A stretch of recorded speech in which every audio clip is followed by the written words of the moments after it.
ಚಾಮರಾಜ ವಿಧಾನಸಭಾ ಕ್ಷೇತ್ರಕ್ಕೆ 2 ವರ್ಷದ ಅವಧಿಯಲ್ಲಿ ಹೆಚ್ಚು ಕಡಿಮೆ 900 ಚಿಲ್ಲರೆ ಕೋಟಿ ಅನುದಾನವನ್ನು ಸನ್ಮಾನ್ಯ ಸಿದ್ದರಾಮಯ್ಯ ಸಾಹೇಬರು ಮತ್ತು ಡಿ ಕೆ ಶಿವಕುಮಾರ್ ಸಾಹೇಬರು ಇಬ್ಬರು ಸೇರಿ ಕೊಟ್ಟವ್ರೆ.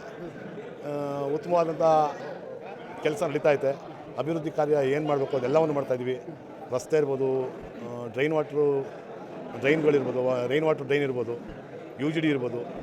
ಈಗ ವೈಟ್ ಟ್ಯಾಪಿಂಗಿಗೆ ಹೆಚ್ಚು ಕಡಿಮೆ ಮೈಸೂರು ನಗರಕ್ಕೆ ಒಂದು 500 ಕೋಟಿ ರೂಪಾಯಿಗಳನ್ನ ಕೊಡ್ತಾಯಿದ್ದಾರೆ. ಮತ್ತು NGTಯಿಂದ 300 ಕೋಟಿ ರೂಪಾಯಿನ ಕೊಡ್ತಾಯಿದ್ದಾರೆ.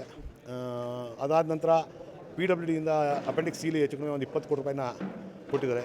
ಮತ್ತು ಅಂಡರ್ಗ್ರೌಂಡ್ ಕೇಬಲ್ UG ಕೇಬಲ್ ಎಲೆಕ್ಟ್ರಿಸಿಟಿದು ಅದ್ರದ್ದು ಹೆಚ್ಚು ಕಡಿಮೆ ಒಂದು 200 ಕೋಟಿ ರೂಪಾಯಿ ಚಾಮರಾಜ ವಿಧಾನಸಭಾ ಕ್ಷೇತ್ರಕ್ಕೆ ಬಂದಿದೆ.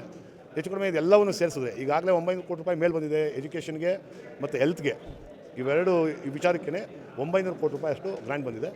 ಅದಾದ ನಂತರ ಈ ರೋಡು, UG ಕೇಬಲ್ ಇರ್ಬೋದು, UGD ಇರ್ಬೋದು, ರೈನ್ ವಾಟರ್ ಡ್ರೈನ್ ಇರ್ಬೋದು, ಸ್ಟಾಮ್ ವಾಟರ್ ಡ್ರೈನ್ ಇರ್ಬೋದು, ಇವೆಲ್ಲವಕ್ಕೂ ಹೆಚ್ಚು ಕಡಿಮೆ ಒಂದು 600 ಇಂದ 700 ಕೋಟಿ ರೂಪಾಯಿ ಗ್ರಾಂಟ್ ಬರ್ತಾಯಿದೆ.